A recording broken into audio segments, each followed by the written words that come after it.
believe, give charity for the pleasure of Allah, the pleasure of Allah. Oh, you who believe, read the Quran every night of Ramadan, night of Ramadan. Welcome, O Ramadan. It is Ramadan. It is Ramadan.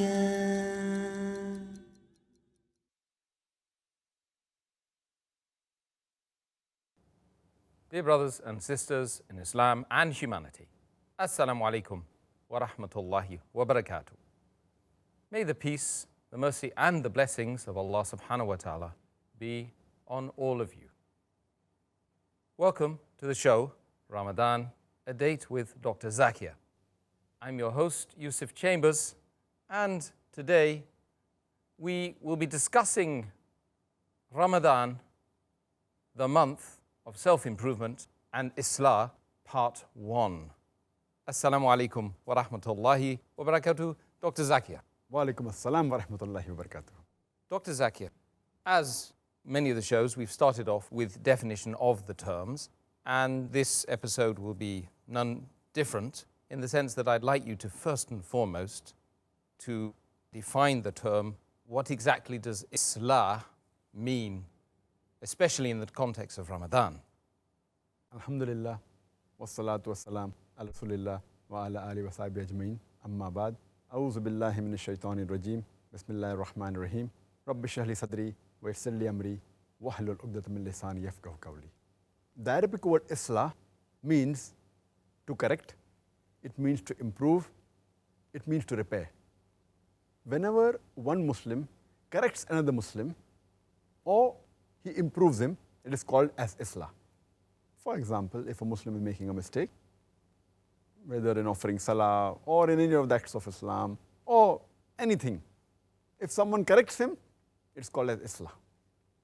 And it's mentioned in the Quran, Surah Hud, chapter number 11, verse number 88.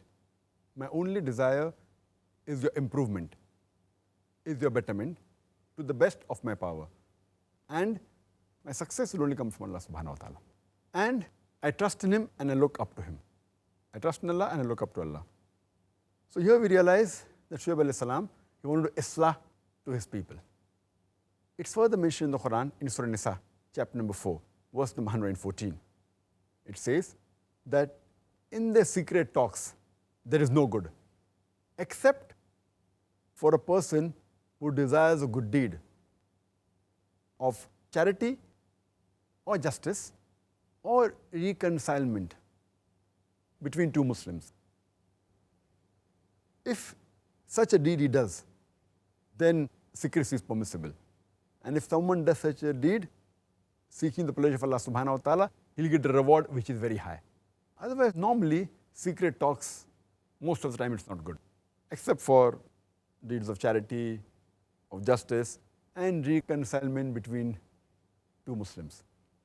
So here we realize that Allah subhanahu wa ta'ala, He says that one Muslim should try and improve the other Muslim. He should do Islah with him. He should correct him. And Allah says in the Quran, in Surah Al-Imran, chapter number 3, verse number 110, Kuntum khaira ummatin ukhrijat lin-nas. O ye Muslims, ye are the best of peoples evolved for mankind. Allah is giving us an honor and calling us Muslims as a khaira ummah, the best of people evolved for mankind. And Allah continues, Ta'muruna bil ma'rufi wa tanhauna 'anil munkar wa tu'minuna billah. He's calling us the best of people because we are supposed to enjoin what is good and forbid what is wrong and believe in Allah. If we do not enjoin what is good and if we do not forbid what is wrong, we aren't fit to be called as khaira ummah. We aren't fit to be called as Muslims. So it's the duty of every Muslim that he should do Islah and Dawah and try and improve his fellow Muslim.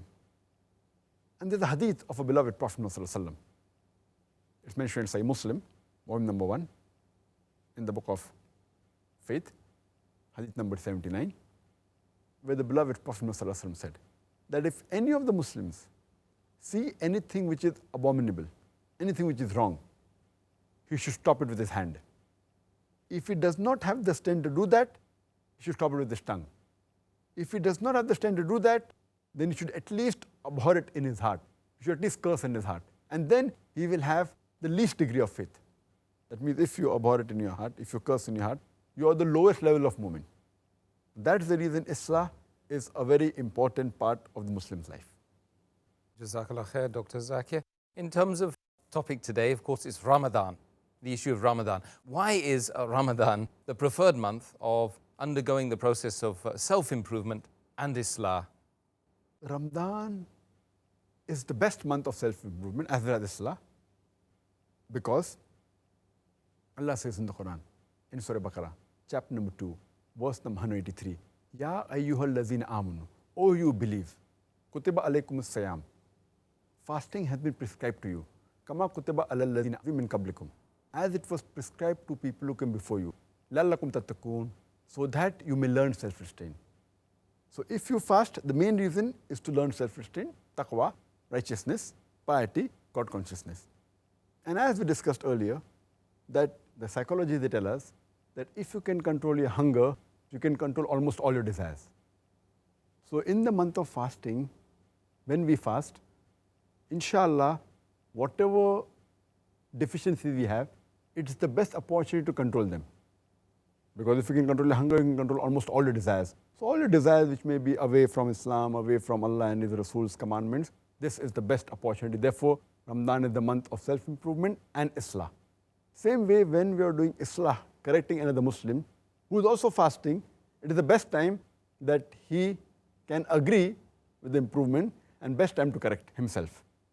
Furthermore, our beloved Prophet Muhammad said, it's mentioned in Musnad Ahmad, volume number 2, page number 230, hadith number 7148, where the beloved Prophet said that Ramadan is the month in which the gates of heaven, they are opened, and the gates of hell, they are closed, and the devils, they are chained.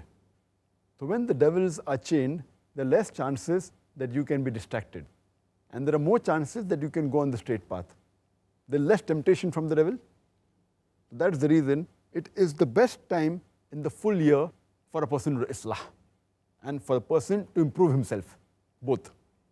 This is the time where he can be least tempted by the devil. And since the gates of heaven are open, it's inviting you towards the good, and the gates of hell are closed, so it is taking you away from the evil and the sin. And this hadith is again repeated in Sunan Nisa'i, in the book of fasting, hadith number 2106, that in the month of Ramadan, the gates of heaven are open, the gates of hell are closed, and the devils are chained.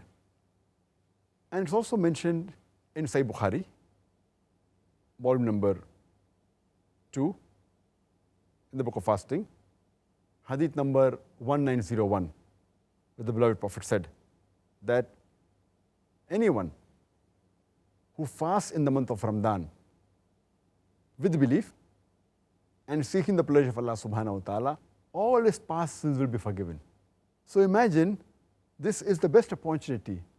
Maybe a person is a sinner, he has done many mistakes, and if he fasts the full month of Ramadan, all his past sins will be forgiven. So at least he feels like coming to the straight path. The person has sinned a lot and say, oh, I've sinned so much, and what's my chance of going to Jannah? How can I go to paradise? And how can I come on the straight path? So Ramadan is the month where all his past sins can be forgiven, and he can start his life afresh. So the best time for self-improvement as well as doing Islah. Same with the other Muslim brother. Well, Dr. Zakir, it seems like you've explained that Ramadan is indeed 30 days of training, and for us to implement some good habits into our life if we have been falling into error. And I ask Allah subhanahu wa ta'ala to allow us all to take the use of that opportunity and really sock home some excellent deeds for Allah subhanahu wa ta'ala. Inshallah. Ameen. Could you, at this stage, just explain to us, could you define what exactly is a major sin? Major sins are those actions and deeds which have been forbidden by Allah subhanahu wa ta'ala in the Quran, and which have been prohibited by Muhammad sallallahu alaihi wasallam in his sunnah, in the authentic hadith, and which has also been clarified by the first generation of people around the Prophet, that the Sahabas. So if it is prohibited by Allah subhanahu wa ta'ala and by the Messenger of Allah subhanahu wa ta'ala, it's called as a major sin. And it is mentioned in a Sahih hadith of Mustadrak al-Hakim, volume number 2, in the book of Tafsir, hadith number 3419. The beloved Prophet Muhammad said that whatever Allah subhanahu wa ta'ala has prohibited, you have to abstain from it. And whatever He has permitted, you can indulge in that. And in things which Allah is silent, that's a concession for you. So take the concession of Allah subhanahu wa ta'ala. For Allah subhanahu wa ta'ala never forgets. And the messenger recited the verse of the Quran of Surah Maryam, chapter number 19, verse number 64, which says that Allah subhanahu wa ta'ala never forgets. And it's mentioned in Sahih Bukhari, volume number 4, hadith number 2766, that the Prophet, peace be upon him, he said that, do you know which are the 7 destructive sins? The Prophet said that they are, number 1, associating partners to Allah subhanahu wa ta'ala, or associating in worship anyone else besides Allah subhanahu wa ta'ala. Number 2, practicing sorcery, that's black magic. Number 3, taking the life of a person who Allah subhanahu wa ta'ala has made sacred, unless for a just cause.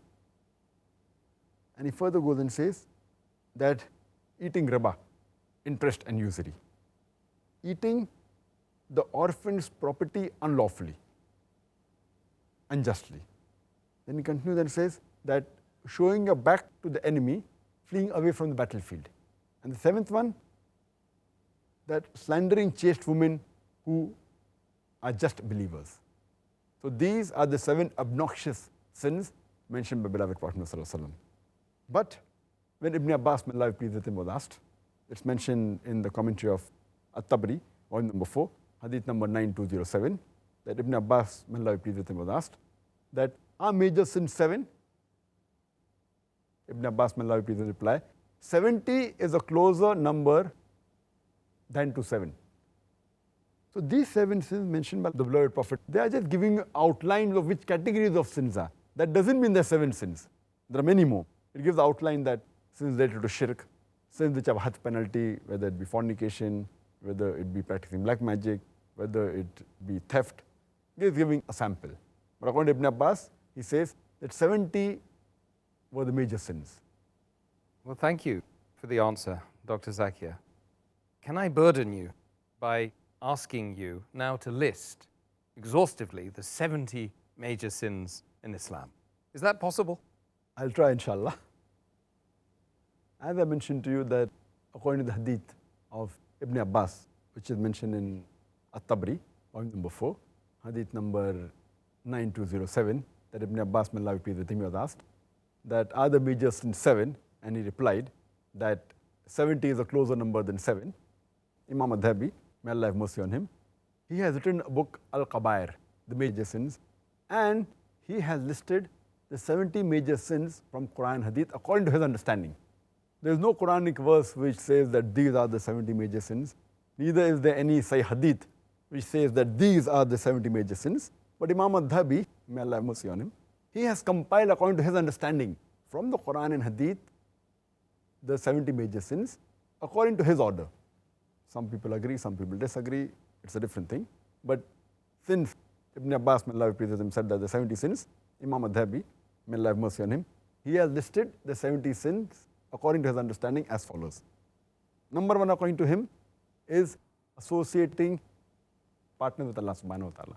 Ascribing any partners, joining anything with Allah subhanahu wa ta'ala. That's in worship. Number 2 is murder. Number 3 is practicing sorcery or black magic. Number 4 is not praying. Number 5 is not giving zakat by a person who has a wealth above the nisab level or equivalent to nisab level. Number 6 a person not fasting in the month of Ramadan without a valid reason. Number 7, a person not performing Hajj if he is able to do it. If he has the means and if health permits him and does not do Hajj, it is the 7th major sin. The 8th major sin is disrespect to parents. 9th is abandoning the relatives. 10th major sin is adultery and fornication. 11th is homosexuality and sodomy. 12th is eating riba, taking and giving of riba, that's interest and usury. Anyone who involves in riba, he is doing a major sin. 13th is eating up the orphan's property unlawfully. 14th is lying against Allah and His Messenger. Number 15th is turning your back to the enemy, running away from the battlefield when the enemy is there. 16th is a leader who deceives these people and is unjust towards his people. 17th is being proud and arrogant. 18th is giving a false witness. 19th is having intoxicants, drinking wine, alcohol, drugs, etc., any khamar, any intoxicants. 20th is gambling. 21st is slandering a chaste woman. 22nd is stealing from the spoils of war. 23rd is stealing. 24th is highway robbery. 25th is taking a false oath. 26th is oppression. 27th is illegal gain. 28th is consuming wealth which has been acquired unjustly. 29th is suicide. 30th is frequently lying. 31st is judging unjustly. 32nd is giving and taking of bribe. 33rd is a woman imitating a man and a man imitating a woman. 34th is being cuckold, that is a husband of an adulteress. 35 is marrying a divorced woman in order to make her lawful for her previous husband. 36th is not being careful about one's urine, to see to it that it doesn't spill on the body, etc. Not being careful about one's own urine. 37th is showing off. 38th is acquiring knowledge of the religion for the worldly reason and concealing this knowledge. 39th is betrayal of trust. 40th is recounting of favors. 41st is denying Allah's decree. 42nd is listening to other people's private conversation. 43rd is carrying tales. 44th is cursing. 45th is breaking of contracts. 46th is believing in fortune telling and the astrologers. 47th is a woman who has bad conduct towards the husband. 48th is making statues and making paintings. 49th is lamenting, wailing, and tearing one's clothes or doing such acts when any calamity befalls him or her. 50th is being unjust to others. 51st is overbearing to one's wife or to one's servant or to the poor or to the animals. 52nd is offending one's neighbor. 53rd is offending and abusing the Muslims.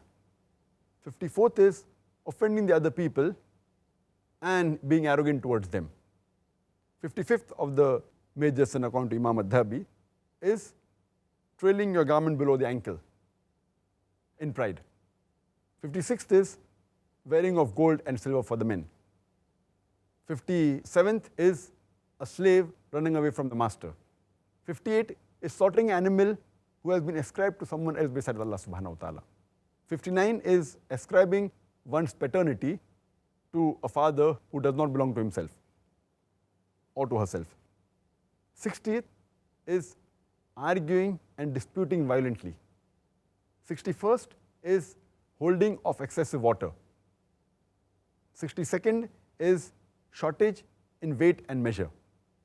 63rd is feeling secured from Allah's plan. 64th is offending Allah subhanahu wa ta'ala's righteous friends. 65th is not praying in a congregation and praying alone without a valid reason. 66th is missing Jummah Salah persistently without any valid excuse. 67, usurping the rights of the heir through bequest. 68, deceiving and plotting. 69, spying for the enemy of the Muslims. And 70th of the major sin is cursing and insulting the companions of the Prophet. So these were the 70 major sins that have been listed by Imam Ad-Dhabi in his book Al-Qabair, that is the major sins, based on the hadith, based on the call of Ibn Abbas, may Allah be pleased with him, that there are 70 major sins. This is his listing, his order, but natural, based on his understanding of the Quran and Sahih Hadith. There are scholars who do differ, whether the major sins are 7 or they are 17 or they are 35 or they are 70. Some of the people may disagree that some should not be in the major sins, they should be in the minor sins. Some may say that this is not a sin at all. So scholars do differ, but on the whole, Imam Ad-Dhabi, mashallah, may Allah have mercy on him, is a great scholar, and this is the way how he has listed these. But there is a difference of opinion in it. Okay, well, Jazakallah khair for that. And at the end of that round, you scored 95%. Well, Dr. Zakir, for the benefit of the viewers that have listened to the 70 major sins that you've listed, could you explain what is the reward that a person will get from abstaining from those major sins in this life? Allah subhanahu wa ta'ala says in the Quran, in Surah Nisa, chapter number 4, verse number 31, that if anyone eschews from the most heinous of the things which are forbidden to do, then Allah subhanahu wa ta'ala will expel out of you the evil in you and will make you enter the gate of honor. That means if you abstain from the major sin, Allah subhanahu wa ta'ala will take away all the other small sins and He will make you enter paradise. Allah repeats the message in Surah Shura, chapter number 42, verse number 37, where Allah says that if you abstain from the major sins and the shameful deeds, and those who, when they get angry, yet they forgive. Talking about these people, those who go to Jannah. It's further mentioned in Surah Najm, chapter number 53, verse number 32, that if you abstain from the heinous sins, from the major sins, and the shameful deeds, getting involved or indulging in small faults, in small sins, Allah subhanahu wa ta'ala is oft forgiving and most merciful. That means as long as you abstain from the major sins, and even if you do these small faults and small sins, inshallah, Allah will forgive you and you shall enter Jannah. And the hadith of Muhammad sallallahu alaihi wasallam, mentioned in Sahih Muslim, volume number 1, hadith number 450, which says that the 5 daily prayers, and from one Friday prayer to the next Friday prayer, and one Ramadan to the next Ramadan, it is a period for expiation of your sins, as long as you abstain from major sins. That means if you abstain from major sins, the 5 times that you offer salah, one Friday salah to the other Friday salah, one Ramadan to the other Ramadan, all your sins will be forgiven, as long as you abstain from the major sins. So if you abstain from major sins, inshallah, you shall enter Jannah. MashaAllah, that's a very good reason to abstain. Over the remaining part of this program and the following program, inshallah, we will be discussing some of those major sins, although we haven't got time to discuss all 70, and obviously offering some ways to avoid committing them repeatedly. Could you explain, Doctor, what is the most deadly major sin of all major sins? The number one major sin, or the deadliest of all the major sins, is associating partners with Allah subhanahu wa ta'ala. That is shirk. Allah says in the Quran, in Surah Nisa, chapter number 4, verse number 48, that Allah subhanahu wa ta'ala forgiveth not if anyone associate partners with Him. If Allah pleases, He may forgive anything else. Allah repeated the message in Surah Nisa, chapter number 4, verse number 116. Allah subhanahu wa ta'ala forgiveth not the sin of joining other gods with Allah. Any other sin, if He pleases, He may forgive. For anyone who has joined God with Allah subhanahu wa ta'ala has strayed away far. And there are various Sahih hadith mentioning that the biggest of all the major sins is shirk. It's mentioned in Sahih Bukhari, volume number 9, hadith number 6871, that the beloved Prophet Muhammad said, the most major biggest sin is joining God with Allah subhanahu wa ta'ala. It's further repeated in several Sahih hadith, including Sahih Bukhari, volume number 3, hadith number 2654, where the beloved Prophet asks the Sahaba that, do you know which is the biggest of all the major sins?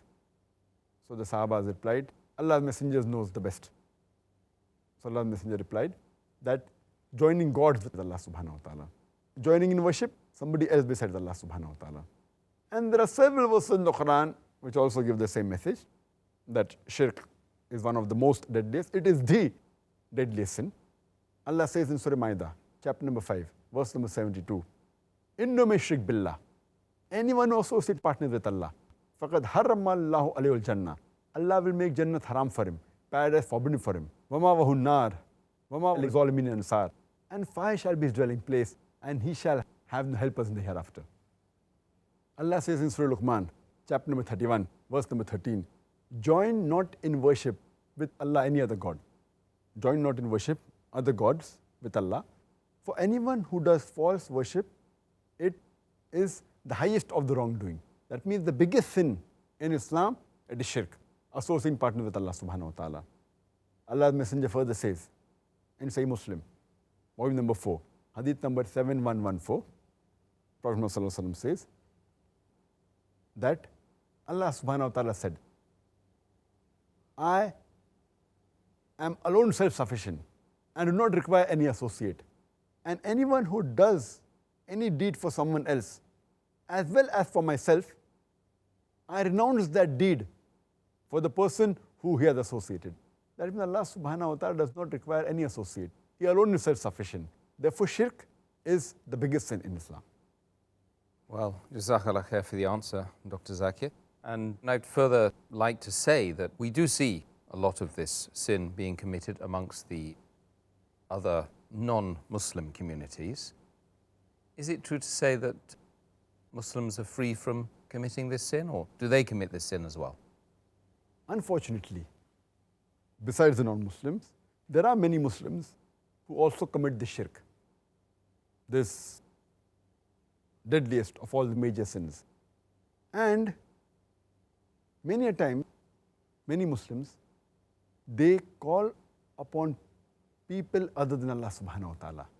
They ask them for the ultimate help. You know, they seek the ultimate help from people other than Allah subhanahu wa ta'ala. They pray to people other than Allah subhanahu wa ta'ala. And Allah clearly mentioned in the Quran and tells the people to abstain doing such things.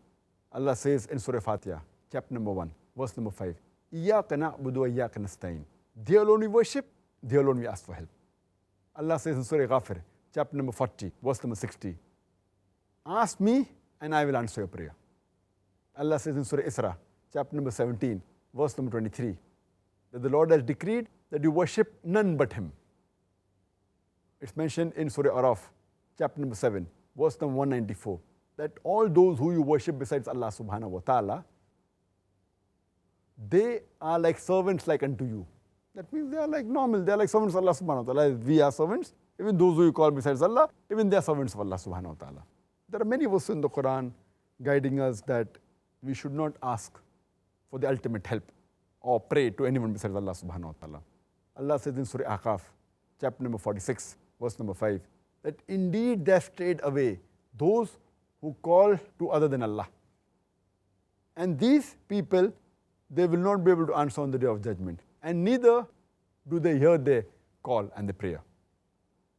Allah says in Surah Hajj, chapter number 22, verse number 73, that all those who you call upon, all those who you worship besides Allah subhanahu wa ta'ala, if all of them gather together, they will not be able to even create a fly. Leave aside, create a human being and help them. They cannot even create a fly. And if the fly snatches away some food, they will not even be able to get it back. Feeble are those who petition, feeble are those to whom they petition. And Allah's Messenger further says in Sahih Bukhari, volume number 6, hadith number 4497, Allah's Messenger says that anyone who dies invoking to anyone besides Allah subhanahu wa ta'ala and does not repent before dying, then he will be entered into hellfire. He will surely go to hell. With anyone who does shirk and dies as a mushrik, he will go to hellfire. So this is a sin which many Muslims, unfortunately, they indulge in this thing. And the other common thing which leads to shirk is if you slaughter anything in name of anyone besides Allah, even this is indirectly shirk. And many of the Muslims, they unfortunately indulge in this practice, which leads to shirk. Like some Muslims, when they buy a new house, they want to slaughter an animal in the name of a jinn. You know, the jinn may have possessed it to please the jinn. Or if they want to dig a well, they slaughter in the name of a jinn, and they do such practices which are alien to Islam. And Allah says in the Quran, in no less than 4 different places. In Surah Baqarah, chapter number 2, verse number 173. In Surah Ma'idah, chapter number 5, verse number 3. In Surah Anam, chapter number 6, verse number 145. And in Surah Nahl, chapter number 16, verse number 115. Hurrimat alaykumul maytutu waddamu walahmul khinzir. Wama uhilla li ghayril bi. Forbidden for you for food are dead meat, blood, the flesh of swine, and any food on which any name besides Allah's name is taken. So if you have any food on which any name besides Allah's name is taken, it is equivalent to shirk, it is haram. Even if you slaughter any animal in the name of anyone besides Allah, it is a shirk, it is prohibited in Islam. Allah says in Surah Imran, chapter number 3, verse number 160, if Allah helps you, none can overcome you. If Allah forsakes you, who is there then who can help you? So let the believers put their trust in Allah subhanahu wa ta'ala. We have to put our full trust in Allah subhanahu wa ta'ala, and only Him and no one else. And Allah says in Surah Kawthar, chapter number 108, verse number 2, فَصَلِّ لِرَبِّكَ وَانْحَرْ, that turn to thy Lord in prayer and sacrifice. Sacrifice is only due to Allah subhanahu wa ta'ala, and prayer is only due to Allah subhanahu wa ta'ala. And our beloved Prophet Muhammad said, it's mentioned in Sahih Muslim, volume number 3, hadith number 4878, where the beloved Prophet said that Allah curses the one who sacrifices in the name of anyone besides Allah subhanahu wa ta'ala. So unfortunately, some of the Muslims indirectly get involved in this major sin, which is the biggest sin in Islam, that is shirk. May Allah subhanahu wa ta'ala make this month the month of correction, as we're talking about Islah. And this is the best month where if we are involving in any of the sins, any of the major sins or minor sins, we can correct ourselves. And if our Muslim brother is doing the same, we can do Islah to him, because the shayateen, they are chained. So the best time that they can accept the message, there will be less diversion from the truth, and the khutuwatu shaitan is less. And because of fasting, our taqwa is at the highest level. So may Allah subhanahu wa ta'ala guide all of us. Ameen, ameen, especially in this month, of course. Dr. Zakir, in your list earlier on, you mentioned that the unlawful killing of innocent people is one of the major sins. Now, unfortunately, the media often portrays the Muslims as promoting the killing of innocent human beings. Could you just clarify exactly what is the Islamic perspective on this killing of innocent human lives? Allah subhanahu wa ta'ala clearly mentions in Surah Ma'idah, chapter number 5, verse number 32, that if anyone kills any other human being, unless it be for murder or for spreading corruption in the land, it is as though he has killed the whole of humanity. So Quran is very specific. If anyone, whether Muslim or non-Muslim, kills any other human being, whether Muslim or non-Muslim, unless it be for murder or for spreading corruption in the land, it is as though he has killed the whole of humanity.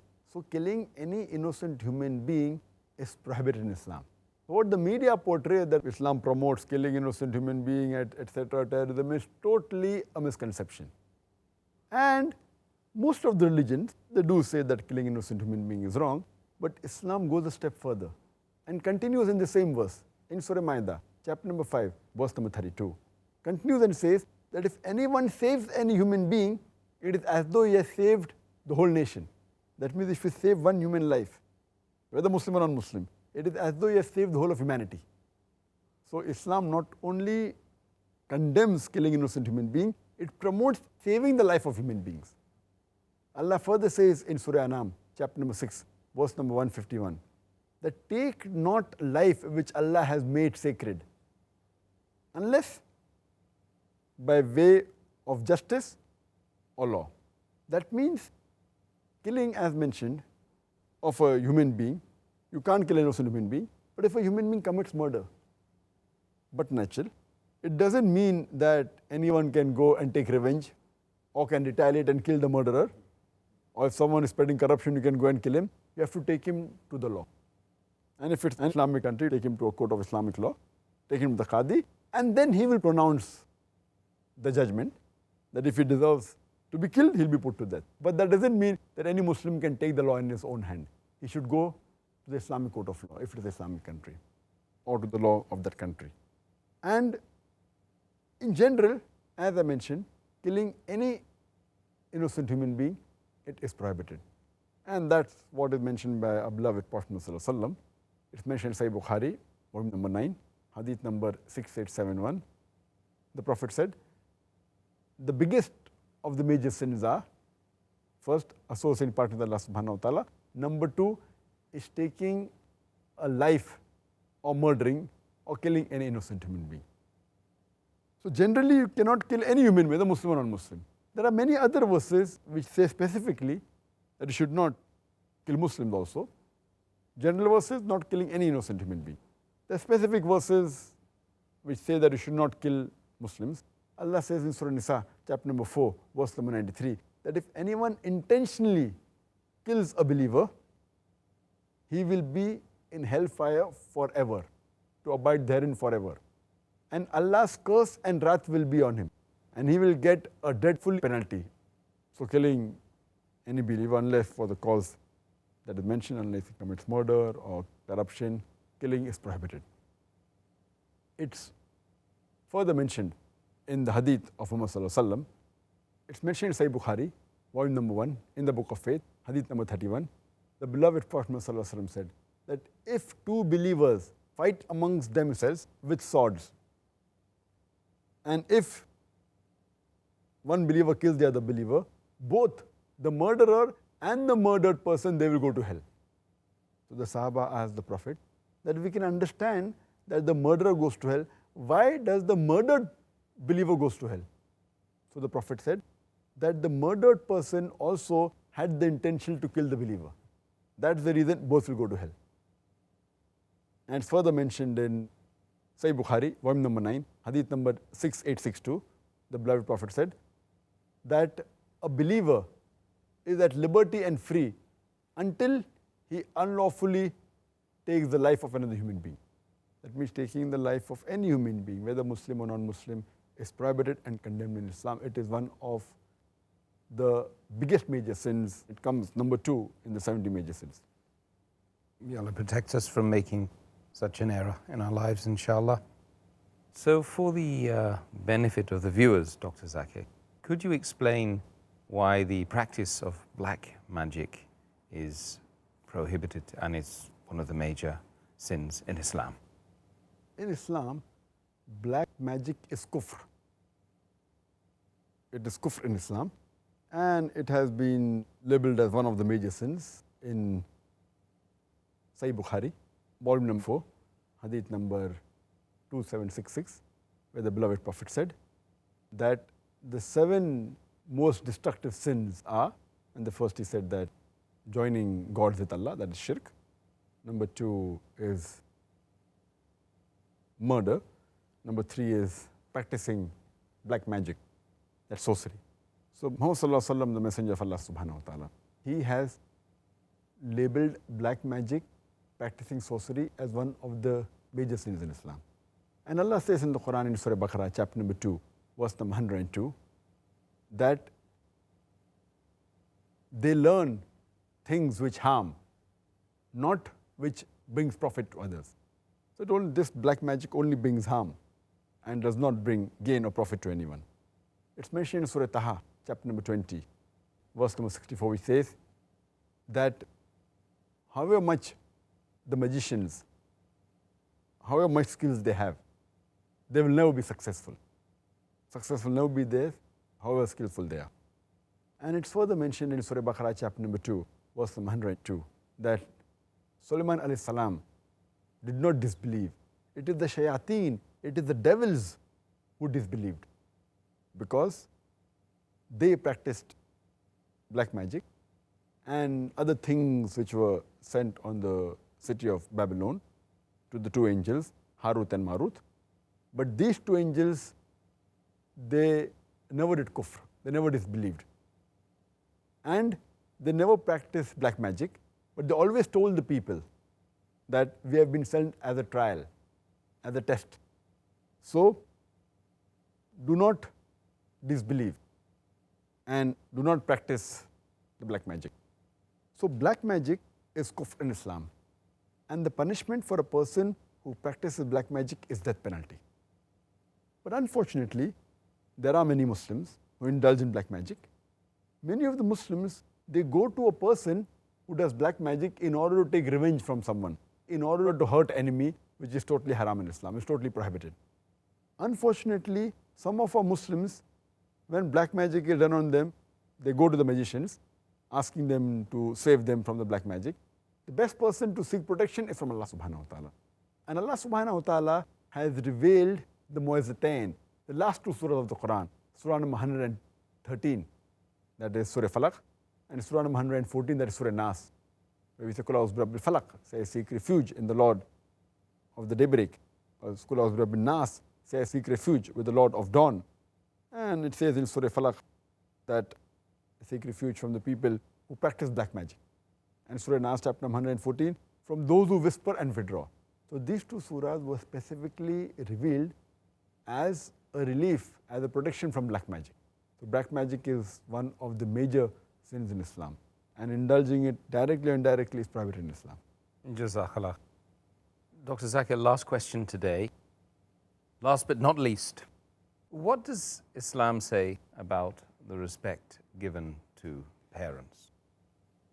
As we mentioned, that disrespect to parents is number 8 in the 70 major sins in Islam according to Imam al-Dhahabi, and it's very sinful to respect parents. Therefore, there are various verses in the Quran and the Hadith which show emphasis on respecting the parents.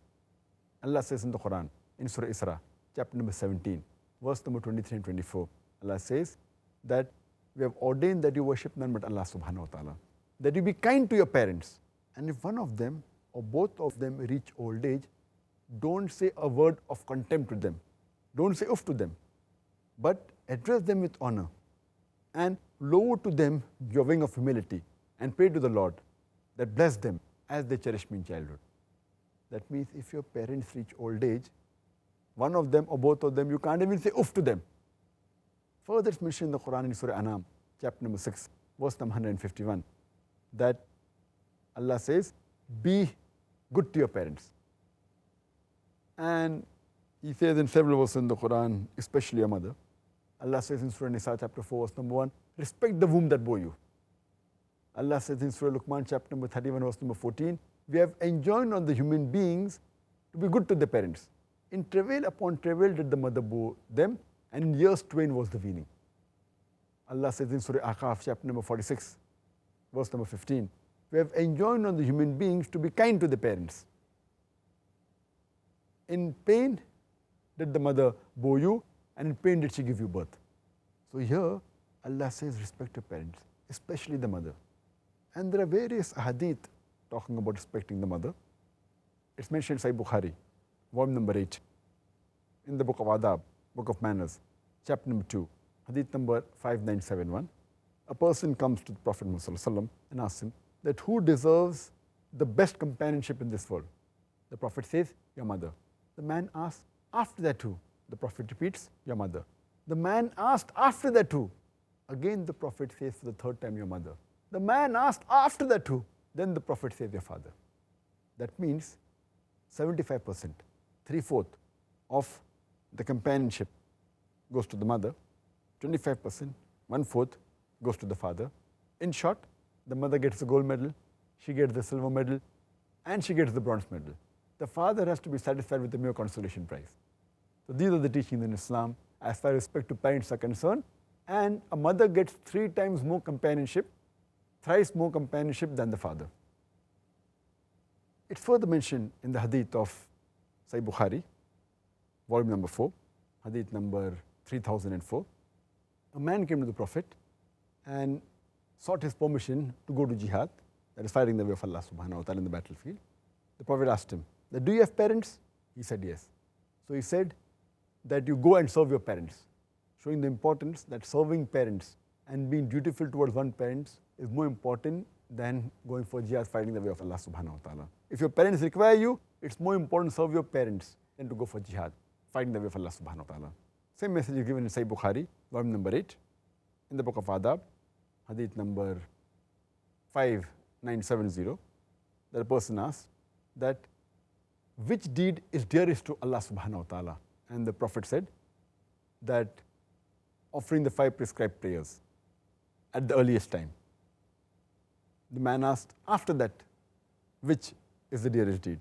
The Prophet said, being dutiful towards your parents. The man asked, after that, which? The Prophet said that fighting the way of Allah subhanahu wa ta'ala, doing jihad. So here we realize that after offering prayers at the prescribed time, at the earliest time, the next thing Allah likes is being dutiful towards your parents, respecting your parents, being obedient to your parents. And then comes jihad in the way of Allah subhanahu wa ta'ala. It's mentioned in Musnad Ahmad, hadith number 5372. The Prophet said, the 3 types of people will be deprived from going to paradise. The first is one who drinks intoxicants. Number 2, one who is disobedient to the parents. And number 3, one who does shameful deeds on behalf of the family. So all these 3 people will deprive paradise. So therefore, disrespecting the parents is one of the major sins in Islam. Jazakallah khair once again, Dr. Zakir Naik, for your answers today. I think we've got plenty of ammunition to give the brothers and sisters, the viewers at home, some food for thought about what to do in the next 10 days or so. Inshallah, pass that message on to as many brothers and sisters that are not watching Peace TV today. Jazakallah khair. Brothers and sisters, as I've said, plenty of ammunition, plenty of advice, and plenty of good advice at that from Dr. Zakir today on the topic self-improvement in the month of Ramadan and Islah.